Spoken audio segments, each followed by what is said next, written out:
Good morning, guys. Welcome to our Thursday. I forgot what day it was then. Thursday is Tea and Toast. Hope you are all doing okay this morning. So today it's me and Georgia. Hello.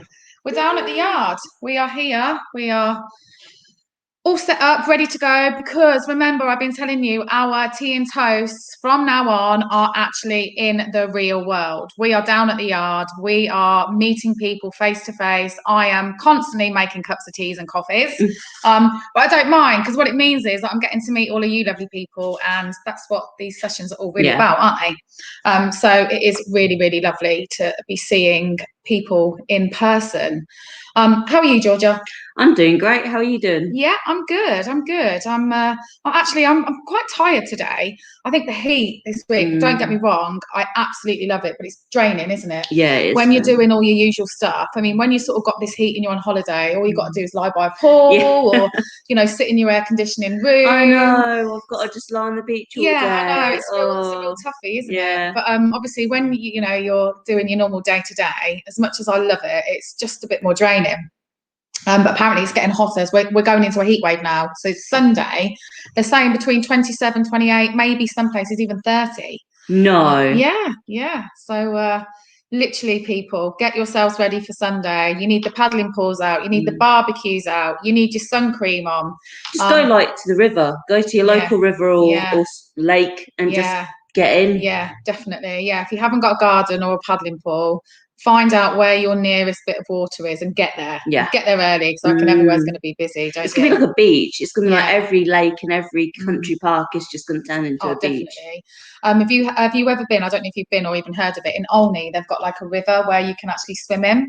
Have you been there? No. So in Olney is where the rugby club is, and if you park in the rugby club and you walk all the way down, and there's like this big river, but like I took the kids there last year, and it was absolutely packed, and people just got picnic blankets out, and it's really lovely. But yeah, the kids can get in the river and swim.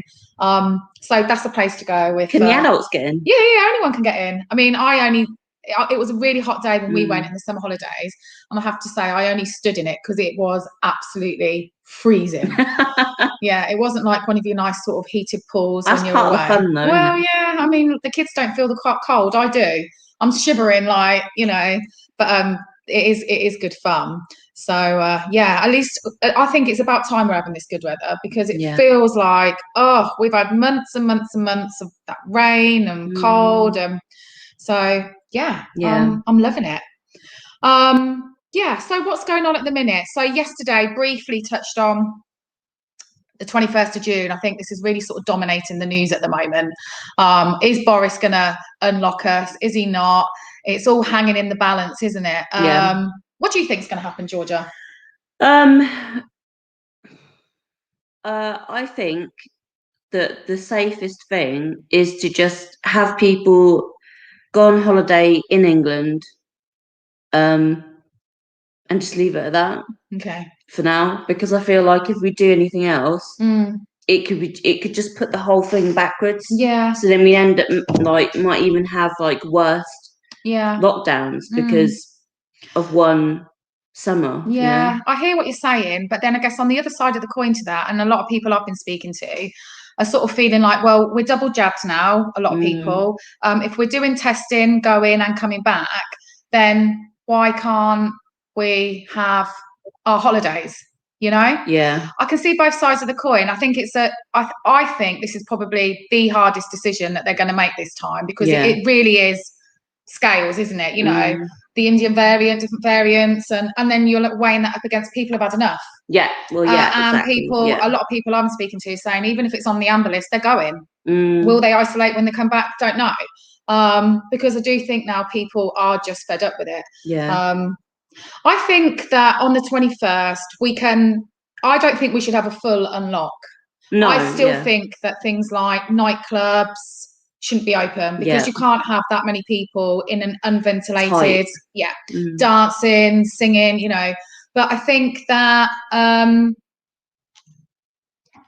even I would be happy if you still had to wear masks, you still sort of had to book tables at restaurants and pubs and that. I think that we could delay all of those things perhaps another 2 to 3 weeks and just see how we go, to give us a bit more time. But don't open up all the big stadiums and the concerts and that, because I think that's where we might be asking for trouble. Oh yeah, definitely.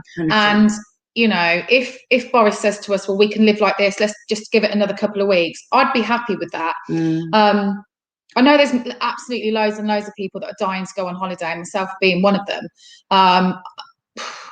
You know, I think we've just got to wait and see. It's one of those wait and see things, isn't it? Yeah. So they're telling us on the 14th of June, apparently. But it's like I said yesterday, I feel really sorry for people who have got a wedding plan, say, at the end of June. And, you know, after June, the number 30 person restriction is supposed to be eased. So if he doesn't ease that part of opening up, then that could really put some people in a real difficult predicament, because they've got things booked and paid for. And it's a very, very difficult one, isn't it? But difficult. We have to, I mean, I agree completely with get your words out, Jasmine, with what you said, in that we've got to be careful, because what we don't want is then having to go backwards, because that is not going to be good for anyone, I think, mentally, and also, you know, for the economy.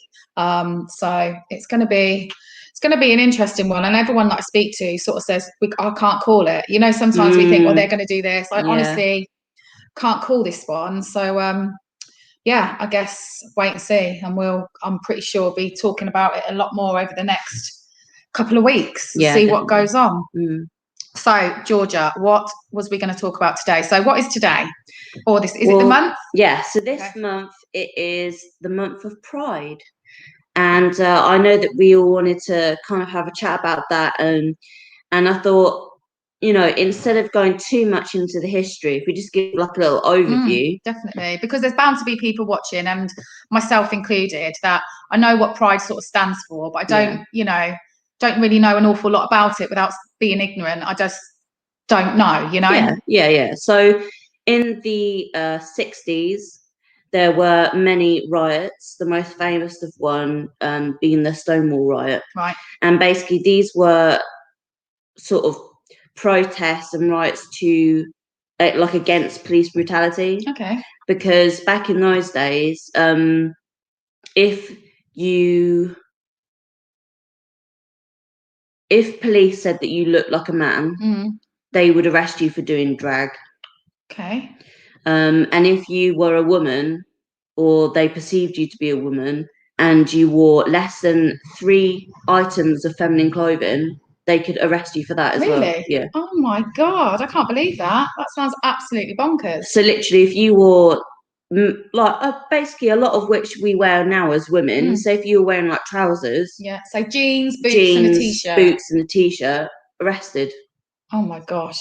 Yeah, and they could just keep so archaic, and that was only back in the 60s. Yeah, that's back in the 60s. Wow. And also keep in mind that if you were gay, you could be chemically castrated. Really? Yeah. In the 60s? It must have been. I'm going to Google that now, though, so I don't say something wrong. But yeah, at some point in the last 100 years, you could be chemically castrated for being gay. That is absolute. I can't believe that. That's actually shocked me. And kept in prison. Really? Yeah. You know, is it Turing? Alan Turing? The one who did the Enigma machine in World War II? No, I don't know him. Okay, when did chemical... We're just doing a little Google. Castration. Make sure we get our facts right. End for gay people. Yeah, because I definitely don't want to... You don't want to be giving people the wrong info. Yeah, exactly.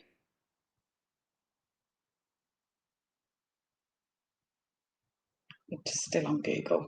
We'll be back with you in a minute. Need like yeah. We just put some that hold music on. You know, when you're on a telephone call and they're like, "Can I just put you on hold for a moment?" Yeah. Then you have to listen to that same song going on and on and on. Do. This is ridiculous. So instead of just telling me what it is, it's not telling you. It's like giving me like scientific papers. Oh, we don't want that. That's what Laurel likes to read. We don't want that. We just want a date. Yeah.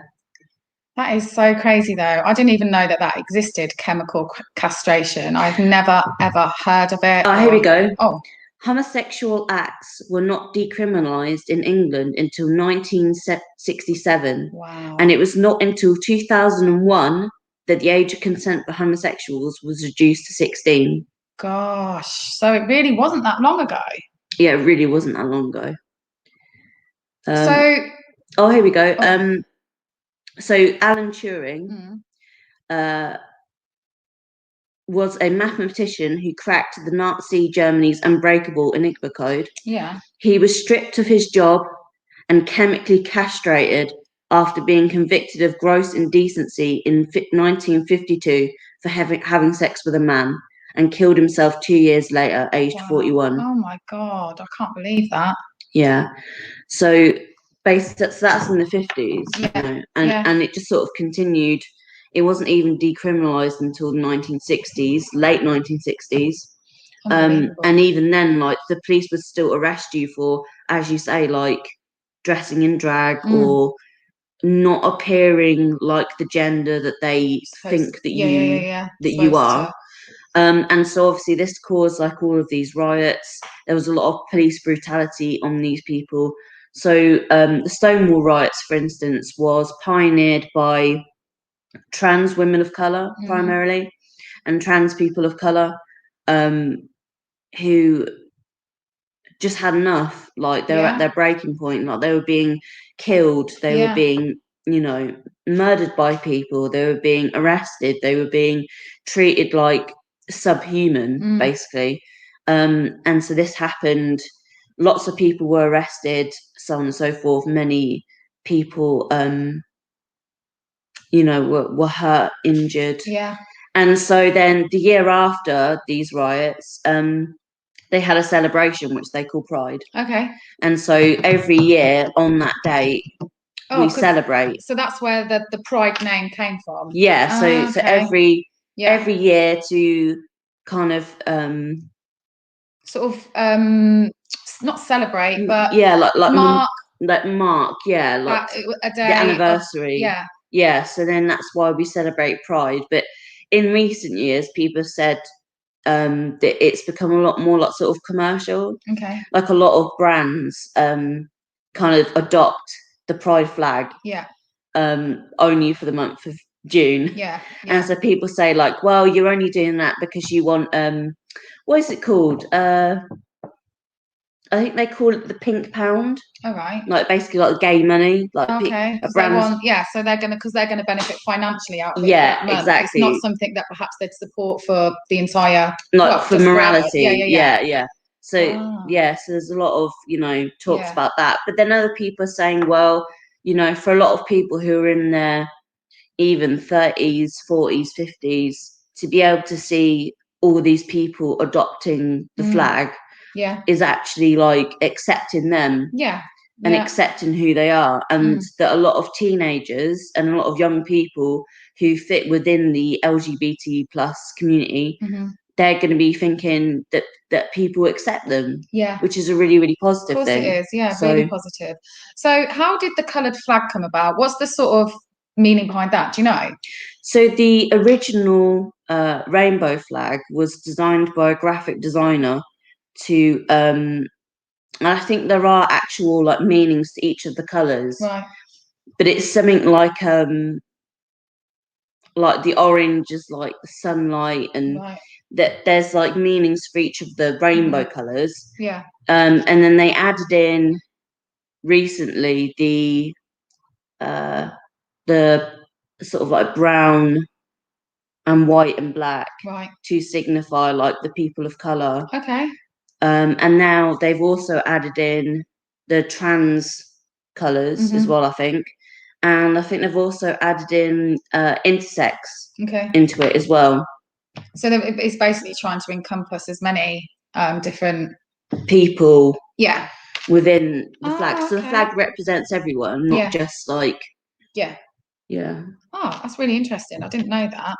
And is there in Northampton, is there like a pride thing that goes on, or is there like, because I've heard before there's like London do a big pride march, is it, and do Manchester do one? I know some of the bigger cities do one. Does anything go on in Northampton to sort of mark the Pride Month? So, to my knowledge, I have heard of things happening in the past, but I don't think I've been to any of them. Right. So I'm not sure if there would be one on this year, especially with COVID. I was just going to say, do you think because of COVID, if there would have been, it may have been sort of knocked on the head, just because obviously it would encourage a large gathering, wouldn't it? Yeah, so, but I mean, we can always look it up, and then if anyone's watching this and you think, oh, I want to check it out, then we can always drop some links in, can't we, to places to look at.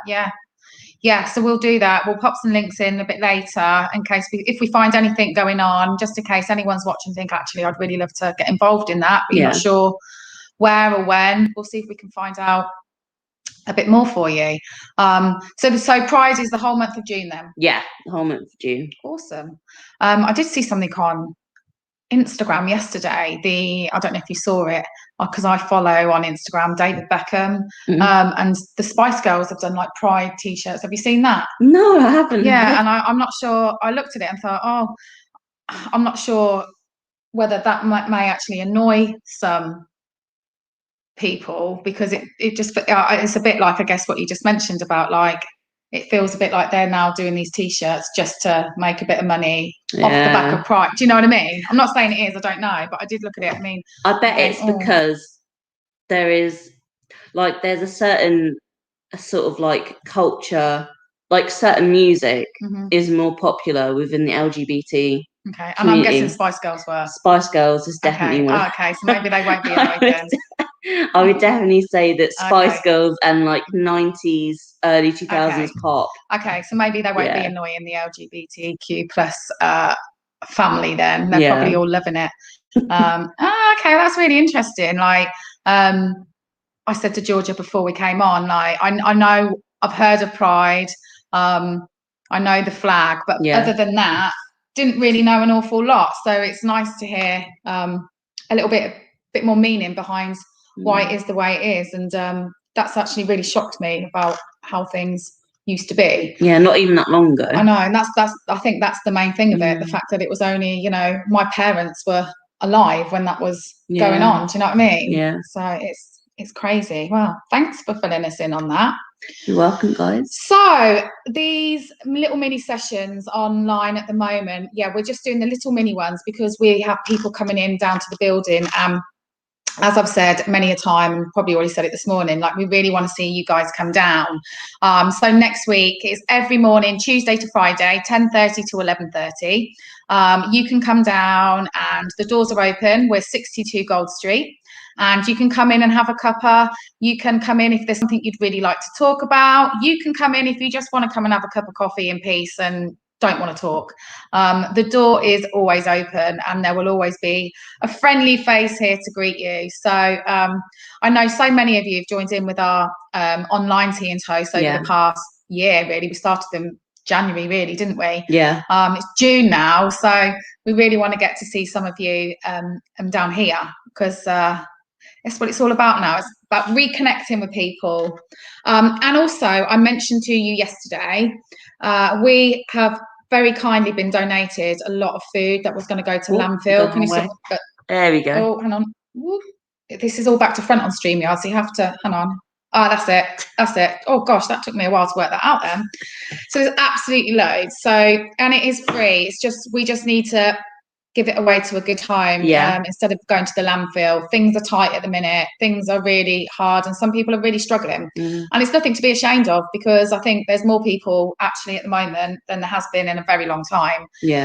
With what's gone on with the pandemic and people losing their jobs and being furloughed. So we've got cereal, we've got crisps, we've got fizzy drinks, we've got water, we've got wraps. We have got absolutely loads. So if you know someone who could do with stocking up the cupboards a bit, or yourself need to stock up the cupboards, please come down. We are giving it all away, and if we don't get to give it away, it will go to waste, and that's really what we don't want, because it just seems an awful shame to just get rid of it all. if you know someone, like I said yesterday, and perhaps or yourself, you can't get down here, we can always get some delivered to you. Yeah. So once again, you can drop us an email at theyard@communitycourtyard.org, or you can message us on any of our social media and we'll get straight back to you. So yeah, that's it now this morning, because we have got some people coming down to have a chat with us in real life. So I've got to get the kettle on. Georgia's going to get all the sofas ready, and we're going to sit and have our chat this morning. So next week, remember, Tuesday to Friday, 10:30 to 11:30. Come down and see us. If you can't come down today, have a great weekend. We're not about tomorrow, but we're back again on Tuesday. Enjoy the sunshine. Stay safe. Get your sun cream on. Keep washing those hands, and we'll see you all next week. See you later.